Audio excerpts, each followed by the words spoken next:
गुनाहगार साबित होते तो 24 घंटे में अरेस्टिंग होती है, क्यों नहीं हो गई? पता है जब भी दलित समाज की महिलाएं आती है ना, पहले गलियार देंगी स्वर्ण समाज को, उसके बाद दलित कार्ड खेल जाती हैं। तो अभी नहीं चलेगा, तुमको जितने पे SC/ST एक्ट लगाना है, हम सब स्वर्ण तैयार है तुमसे लड़ने। भूमिहार समाज का वोट नहीं चाहिए क्या आरजेडी को?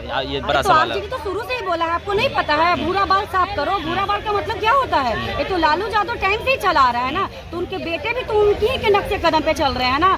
तो बिना भूमिहार के वोट से कभी भी आरजेडी का पार्टी नहीं मजबूत होगा, कभी भी तेजस्वी मुख्यमंत्री नहीं बन पाएंगे जब तक स्वर्ण जात उनको सपोर्ट नहीं। अच्छा, आशुतोष कुमार एक बार तेजस्वी यादव के साथ भी मंच साझा करते हुए नजर आए थे, चर्चा हुई थी आरजेडी ज्वाइन कर लिया है, आरजेडी में चले गए हैं। हम यहाँ पार्टी पे लड़ने या बात करने नहीं आए, हमारा यहाँ बात हुआ है हमारे आइडल पे, ठीक है, जिसको हम पूजनीय मानते हैं, जिसको हम पूजते हैं, बात उसकी आएगी। पार्टी बाहर में जाए, हमको नहीं पार्टी से लेना देना है, लेकिन बात स्वर्ण समाज के अगर बुजुर्गों पे आएगी, उनके आत्मसम्मान पे आएगी, तो हम महिलाएं पीछे नहीं है 2 कड़ी की महिलाओं को औकात दिखाने के लिए। चलिए, पासवान हमारे ब्रह्मर्षि मुखिया जी को मुर्दाबाद बोल रही है। हम उनके बाबा साहब भीम का कभी अशब्द भाषा का प्रयोग किए, कभी अमर्यादित भाषा का प्रयोग किए? हम लोग का संस्कार नहीं है, हम लोग का खून नहीं है। सारिका पासवान को बोलने का तमीज नहीं है, तो इस बार उनको तमीज सिखा दिया गया है। बढ़िया से ब्रह्मर्षि समाज के साथियों द्वारा सिखा दिया गया है, बता दिया गया है कि वो 90 के दौर की बात करती है। तो हम लोग भी 90 के दौर वाला काम नहीं कर रहे थे, हम लोग भी सामाजिक काम कर रहे थे, सोशल काम कर रहे थे, और हम लोग भी अपने दिमाग को कहीं ना कहीं डाइवर्ट करके रखे थे कि चलो सबको जीने का और खाने का और रहने का अधिकार है, तभी वो साथ में बैठ के खा रहे हैं और बैठ रहे हैं और जी रहे हैं। हम लोग बराबरी का दर्जा दे रहे हैं और वो सर पे चढ़ के तांडव कर रही है, तो ये चीजें बर्दाश्त नहीं की जाएगी। हम इतना भी हक नहीं दिए हैं कि कोई हमारे महापुरुष को अशब्द बोले और हम उसको छोड़ देंगे। कई अपने शब्दों का लाइव में प्रयोग भी किया, क्योंकि तमाम जो तो ऐसे पार्टी में लगता नहीं है कि पार्टी आपके ऊपर कार्रवाई करेगी? पार्टी मेरे ऊपर क्या कार्रवाई करेगी? जब पार्टी के अल्लाह का माना पार्टी के नेता जब खुद A to Z की पार्टी बनाए हैं, तो क्या वो करेंगे मेरे ऊपर? क्या कार्रवाई करेंगे? पार्टी को A to Z का अधिकार किसने दिया? पार्टी को A to Z का संबोधन किसने दिया? तेजस्वी यादव ने हर चुनावी सभा में क्या बोला? A to Z का पार्टी है। A to Z के लोग इस बातों पे भरोसा करके अगर आए हैं तो अपने पूर्वजों को गाली सुनाने तो नहीं आए हैं। नहीं, तो हम अगर पार्टी का झंडा ढोएंगे तो हम अपने पहले पूर्वजों का मान सम्मान तेजस्वी यादव को देना पड़ेगा, तब हम पार्टी का झंडा ढोएंगे। वरना हम अपने खानदानी लोग हैं और खानदान से आते हैं, हम लोग बहुत अच्छे लोग हैं। हम लोगों को किसी की सिंबल की जरूरत है, किसी की पहचान की जरूरत नहीं है, अपने आप में काफी है। एक सवाल यह भी रहेगा कि राजद में एक नहीं बल्कि कई भूमिहार नेता है, चाहे वो बंटू सिंह हो, अजय सिंह हो, कार्तिकेय मास्टर हो, लेकिन किसी ने भी कुछ नहीं बोला। ऐसा लगता है कि क्या वो सारिका पासवान के बयान से डर गए, या फिर लग रहा है कि कार्रवाई कर दी जाएगी, या फिर उनको ये लगता है कि हमारी कुर्सी फर्स्ट है, समाज बाद में है? ये सवाल बनता है, लेकिन आपने उतर के मैदान में जहाँ तक कार्तिक मास्टर जी का सवाल है या अजय जी का सवाल है, MLC हमारे समाज से आते हैं, इन लोगों का सवाल है, तो ये लोग इसलिए चुप हैं कि पार्टी का कुछ प्रोटोकॉल होता है, ये लोग उस प्रोटोकॉल में चुप हैं। तो इन लोगों की चुप्पी पता है कब टूटेगी? जब ये लोग विधानसभा चुनाव में जब हमारे ब्रह्मर्षि के दरवाजे पे लालू के नाम पे वोट मांगने जाएंगे, तेजस्वी के नाम पे वोट मांगने जाएंगे, तो हमारे ब्रह्मर्षि समाज के द्वारा इनको बताया जाएगा कि आपने ब्रह्मर्षि समाज के लिए सत्ता में बैठकर क्या किया और आपने कितना बोला और कितना हमारे हक के लिए लड़ा। ये सारी क्वेश्चन उस समय की जाएगी। एक आखिरी सवाल रहेगा कि तमाम जो ब्रह्मर्षि समाज के लोग हैं वह जुटने लगे हैं, पुतला दहन करने की बात की जा रही है। इस बात पे अड़े हैं कि जब तक सारिका पासवान माफी नहीं मांगती है, हम लगातार विरोध प्रदर्शन जारी रखेंगे। क्या लगता है कि इसका खामियाजा विधानसभा में आपको भुगतना पड़ेगा? बिल्कुल नहीं लगता है, क्योंकि हमको A to Z का अधिकार मिला है, तो हमारे अब व्यक्तिगत लड़ाई नहीं है। ठीक है, हम मानते हैं जब से हम आरजेडी में एंट्री लिए हैं तब से हमको बहुत मान सम्मान मिला है, 10 नंबर 5 नंबर हर जगह हमको या पार्टी कार्यालय में मान सम्मान मिला। तो व्यक्ति कहने का मतलब है कि हम अकेले अपने लिए पार्टी में नहीं न जुड़े। आप हमको जोड़े क्यों हैं कि निराली ठाकुर भूमिहार समाज से आती है तो भूमिहार संगठन को जोड़ेगी हमारे आरजेडी के लिए, तो आप हमारे महापुरुष को गाली बकिएगा तो हम अपने ब्रह्मर्षि समाज को क्या जवाब देंगे? क्या बोलेंगे वहाँ पे? आप गाली बक रहे हैं, हम वोट मांगेंगे आपके लिए? हम बेवकूफ थोड़ी ना है, हम लोग दिमागी लोग हैं, बुद्धिजीवी व्यक्ति से हैं और बुद्धिजीवी समाज से आते हैं। जी हाँ। तो एक आखिरी सवाल रहेगा कि सारिका पासवान को माफी मांगना चाहिए या नहीं? सारिका पासवान को माफी नहीं मांगना चाहिए। सारिका पासवान जो ST फर्जीवाड़ा की है ना, उसको जेल भी जाना चाहिए।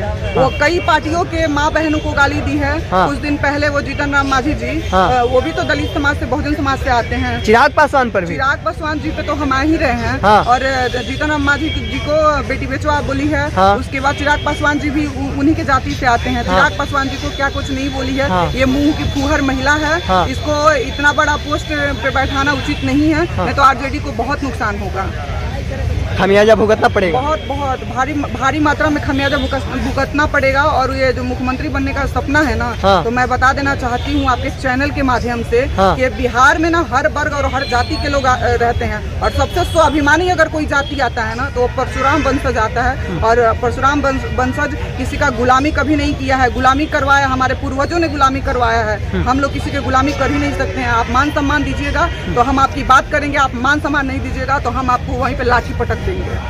यस, देखिए जो बातें हैं वह लगातार की जा रही है। एक बात आज पटना के गांधी मैदान में अभी तो यहाँ एकत्रित हुए हैं और यहाँ से चलकर जाएंगे जेपी गोलंबर, और वहाँ हम लोग एक ऐसी पार्टी और एक ऐसे मुखिया, उस पार्टी के मुखिया का हम लोग पुतला दहन करने जा रहे हैं, जिनका पिछले 40 वर्षों का यदि आप रिकॉर्ड निकालेंगे तो यही उनका तरीका है, हर बार यही तरीका अपनाया है। जब चुनाव नज़दीक आता है तब ये लोग अगड़ा पिछड़ा, दलित, फॉरवर्ड, हिंदू मुस्लिम ये राग अलापना शुरू करते हैं, और ये अपने होटल से कभी 100 में 90 शोषित है, 90 भाग हमारा है, तो कभी भूरा बाल साफ करो, तो कभी ब्रह्मेश्वर मुखिया मुर्दाबाद जैसे जिन निकालते हैं। तो वैसे लोग जो जिनको 15 वर्ष तक बिहार का कमान सौंपा बिहार के लोगों ने, लेकिन हम उनसे पूछना चाहते हैं कि बिहार को आपने क्या दिया 15 वर्षों में। और ये सवाल मेरी बिहार की जनता से भी है कि आपको 15 वर्षों में क्या मिला लालू जी के और राबड़ी जी के शासनकाल में।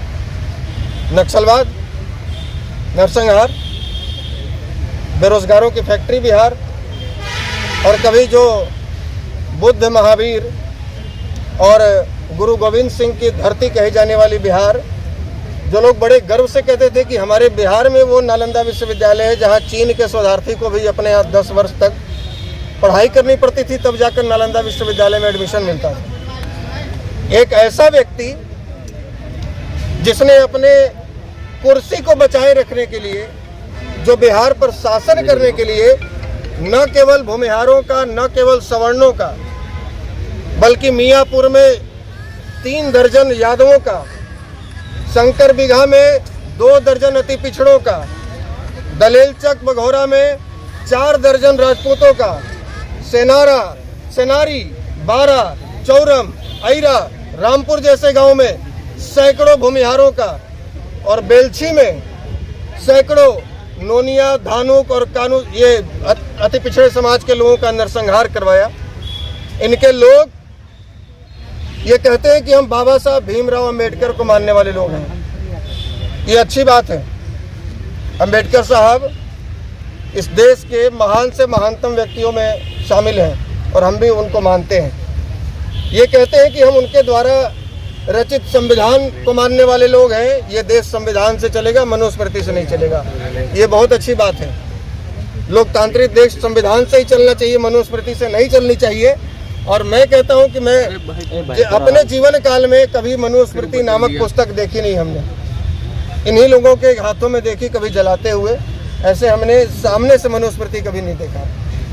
हम भी संविधान को मानने वाले लोग हैं, लेकिन जो कहते हैं कि हम बाबा साहब का सम्मान करते हैं, तो क्या ये बाबा साहब का अपमान नहीं है कि उन्हीं बाबा साहब के द्वारा लिखे गए संविधान ने जिस व्यक्ति को बाइज्जत बरी किया और सारे दोषों से दोषमुक्त करार किया, उस व्यक्ति को खुलेआम इनकी पार्टी के लोग हत्यारा और मुर्दाबाद कहते हैं। और उसी भारतीय संविधान ने बाबा साहब के द्वारा रचित संविधान के द्वारा जिस व्यक्ति को सुप्रीम कोर्ट ने चारा चोर घोषित किया और चुनाव लड़वाने से वंचित किया, उस व्यक्ति का सुबह शाम जाकर चरण वंदना करते हैं। क्या ये बाबा साहब भीमराव अंबेडकर का अपमान नहीं है? क्या ये देश के संविधान का अपमान नहीं है? और किसने अधिकार दिया, किसने अधिकार दिया एक बदचलन औरत को मोहरा बनाकर हमारे महापुरुषों का अपमान करवाने का? ये किसकी हैसियत हुई? ये आदेश किसने दिया उसको? लालू यादव ने दिया, तेजस्वी यादव ने दिया, राबड़ी देवी ने दिया, या मीसा भारती और रोहिणी आचार्य ने दिया? यदि औकात है तो तेजस्वी यादव, लालू यादव, राबड़ी यादव, मीसा भारती, ब्रह्मेश्वर मुखिया मुर्दाबाद कह के दिखाएं। यदि औकात है तो कह के दिखाएं। एक विक्षिप्त महिला को आगे करके पीछे से बैटिंग कर रहे हैं। ये पूरा बिहार जानता है, कि जिस जाल को बूंद रहे थे तेजस्वी यादव और उनकी टीम के लोग घर में बैठ के, वो उसी जाल में फंस गए और अब बैकफुट पर आए हैं। पूरे बिहार में घूमेंगे और ये जो अपने आप को दलितों का, पिछड़ों का मसीहा बताते हैं, सबसे बड़े हितैषी और पैरोकार बताते हैं, ये बताएं कि पिछले 40 वर्षों में बिहार में सबसे अधिक दलितों पर, महादलितों पर, अतिरिक्त पिछड़ों पर या अन्य पिछड़ी जातियों पर कौन सी पार्टी के गुंडों ने अत्याचार किया है। और ये मैं नहीं कह रहा हूँ, ये देश का संविधान कहेगा, ये कोर्ट कहेगा। और प्रत्येक जिला मुख्यालय से हम लोग एक सूची निकलवाएंगे कि कहाँ कहाँ, कौन कौन से गांव में, कौन कौन से जिले में अति पिछड़ों पर, दलितों, महादलितों पर अत्याचार हुआ है और कौन से लोगों ने किया है, क्या टाइटल है उनका, ये कौन सी पार्टी के झंडा उठाने वाले लोग हैं और उन मामलों पर राज्य आरजेडी का क्या स्टैंड रहा है। 4 दिन पहले किसी पासवान समाज के गांव में जाकर आरजेडी के गुंडे जबरदस्ती अपनी जाति का गाना बजवा रहे थे और कह रहे थे कि तुम्हारी बहन बेटियां हमारे साथ नाचेंगी। कौन सा बिल में घुस गई थी ये चूहिया उस समय? इसका आवाज क्यों नहीं निकला? जो अपने आप को दलित हितैषी कहते हैं, क्योंकि इनकी पार्टी के गुंडे ऐसा कर रहे थे। ये दोहरा चरित्र अब चलने वाला नहीं है। पूरे बिहार के अति पिछड़े दलित, महादलित लोगों के बीच में जाएंगे और इनकी असलियत से पूरे बिहार की जनता को वाकिफ करवाएंगे। अब आशुतोष कुमार का केवल एक ही मिशन रह गया। जैसा कि भैया एसएससी की जो बात तेजस्वी यादव कहते रहे हैं, आपके मंच पर भी आ चुके हैं पहले, वही करवाए होंगे। ये A to Z की बात, इनकी करनी और कथनी में बड़ी फर्क है। ये बड़ी हैरानी होती है देखकर ऐसे लोगों के बयान को कि हमारे ही मंच पर आकर यहीं से 10 कदम दूर बापू सभागार में उन्होंने कहा था कि हम A to Z की बात करते हैं। उन्होंने कहा था कि पिछली गलतियों में सुधार करने के लिए आए हैं, आपसे माफी मांगने के लिए आए हैं। और ठीक 20 दिन के बाद इसी बापू सभागार में, उसी मंच पर जो व्यक्ति कहता है कि हम सबको सम्मान देते हैं और सबको साथ लेकर चलते हैं 100%, A to Z मतलब 100%, यानी कि हर जाति के, हर वर्ग के लोगों को साथ लेकर चलेंगे। और ठीक 20 दिन में भूल गए। इनकी याददाश्त इतनी कमजोर है, आलोक मेहता जी के मंच पर आकर कहते हैं कि 100 में 90 शोषित है, 90 भाग हमारा है। तो भैया फिर A to Z की बात कैसे करते हैं आप? फिर A से लेकर T तक, A से लेकर S तक, A से लेकर U तक कीजिए ना, Z तक कीजिएगा तो 10% को भी जोड़ना पड़ेगा। तो इनकी करनी और कथनी में बहुत फर्क होता है। आप मानते हैं कि लेकिन आशुतोष जी, आप जब कर दी एक उपचुनाव में आप खुद प्रचार करने गए राष्ट्रीय जनता दल के, और आपने उस समय वो बयान दिया कि उन्होंने 5 लोगों को भूमिहार समाज से MLC बनाया, इसलिए मैं उनके साथ हूं। बिल्कुल। तो अभी ऐसा क्या हो गया? और आप काफी दिन से अब राजनीतिक रूप से गायब भी थे, तो ऐसा आखिर क्या हो गया? देखिए बता रहे हैं, राजनीति में गायब वो लोग होते हैं जिनको विरासत में राजनीति मिली होती है। उनको लगता है कि चुनाव के समय कोई परमेश्वर मुखिया नाम जैसा कोई जिन निकालेंगे और फिर सब लोग हमको वोट दे देंगे, तो 5 साल तक चांदी के चम्मच और सोने के प्लेट में खाना खाते रहिए, हेलीकॉप्टर पर घूमते रहिए, ऐसे ऐसे हाथ हिलाते रहिए और ऐसी कमरा में प्रेस कॉन्फ्रेंस करते रहिए, राजनीति उनकी होती रहेगी। जिनको आप कह रहे हैं कि हम लोग राजनीति में गायब और वो राजनीति में सक्रिय है, तो कोई एक उदाहरण बताए कि तेजस्वी यादव ने बिहार में किसी जिले में पद यात्रा की हो। आज कई लोग संघर्ष कर रहे हैं, बिहार में पद यात्रा कर रहे हैं, और ये सामने जो आपका व्यक्ति है खड़ा है, ये भी 4000 गाँव का दौरा किया है पिछले 12 सालों में। हमें पता है कि बिहार में बाढ़ की विभीषिका क्या है, सुखाड़ की अवस्था क्या है, बिहार में कहाँ क्या बेरोजगारी है। अब आपके पॉइंट पर आते हैं, जो आपने कहा, या आपका भी सवाल लगभग सिमिलर है कि आप भी उनके साथ जा रहे थे और आपने कहा कि उनके प्रचार में गए थे। ये सच बात है कि गलती इंसान से ही होती है। हमको लगा था कि कुत्ता का पूंछ सीधा हो सकता है, लेकिन 6 महीने तक पाइप में डाल के रखने के बाद जब पाइप हटाए तो पता चला कि पूंछ वैसे ही टेढ़ा है। हम नाली से उठाकर सोफा पर बैठाने की बात कर रहे थे, लेकिन उनको वापस नाली पसंद है। हम प्रोग्रेसिव बिहार करने वाले उस युवा को पसंद कर रहे थे या समर्थन कर रहे थे जो झूठा मंचों से वाहवाही लूटते चल रहे थे कि हम तो बिहार को अव्वल राज्यों की श्रेणी में बना देंगे, हम तो बिहार में रोजगार देने वाली फैक्ट्री लगाएंगे, हम तो बिहार को IT हब बनाएंगे, हम तो बिहार को शिक्षित बिहार बनाएंगे, अगड़ा बिहार बनाएंगे। हम वैसे झूठा और फरेब वादा करने वाले लोग का समर्थन कर रहे थे, लेकिन उनका चाल और चरित्र बहुत दिन तक टिका नहीं और ये तुरंत उजागर हो गया कि आखिर उनकी मानसिकता उनके पिताजी वाली ही है और इनके लोग इनके लोग कहते हैं कि ब्रह्मेश्वर मुखिया जी हत्यारा हैं। ये आपको कहने का अधिकार किसी ने नहीं दिया है। जब कोर्ट ने बाइज्जत बरी किया तो ये कहने का अधिकार किसी ने नहीं दिया है। हाँ, मैं दावे के साथ कह सकता हूँ कि पिछले 100 वर्षों में ये बिहार का दुर्भाग्य है कि लालू प्रसाद यादव जैसा भ्रष्टाचारी, लालू प्रसाद यादव जैसा हत्यारा, लालू प्रसाद यादव जैसा सुप्रीम कोर्ट। ये स्पष्ट संदेश है कि इनके माता पिता जी को 15 साल बिहार ने दिया। बिहार को क्या मिला? बेरोजगारी, भ्रष्टाचार, नक्सलिज्म, नरसंहार। इसलिए अब 15 मिनट का भी मौका आगे आने वाली पीढ़ी, लालू यादव की पीढ़ी को नहीं मिलना चाहिए। क्या मांगेगी लगता है? अभी पूरे बिहार में हम लोग पुतला दहन कर रहे हैं। आज पूरे बिहार के तमाम 38 जिलों में राजद का पुतला दहन हो रहा है और आने वाले समय में जो ये कहते हैं कि हम दलितों के, पिछड़ों के, अति पिछड़ों के बहुत बड़े पैरोकार हैं, ये आने वाले समय में मैं बिहार के तमाम उन दलित और पिछड़ों के घरों में जाऊंगा जहां राष्ट्रीय जनता दल के गुंडों ने आतंक मचाया, उनकी बहन बेटियों को छेड़ा है, उनकी हत्या की है, उनके साथ अत्याचार किया है। मैं बताऊंगा कि कैसे इनका मुंह उस समय बंद रहा है। ये मेरे द्वारा किया गया है। हमारा नाम आशुतोष कुमार है, राष्ट्रीय अध्यक्ष है भूमिहार ब्राह्मण एकता मंच। अपमानित करने का काम करेगा, उनको अब बख्शेंगे नहीं।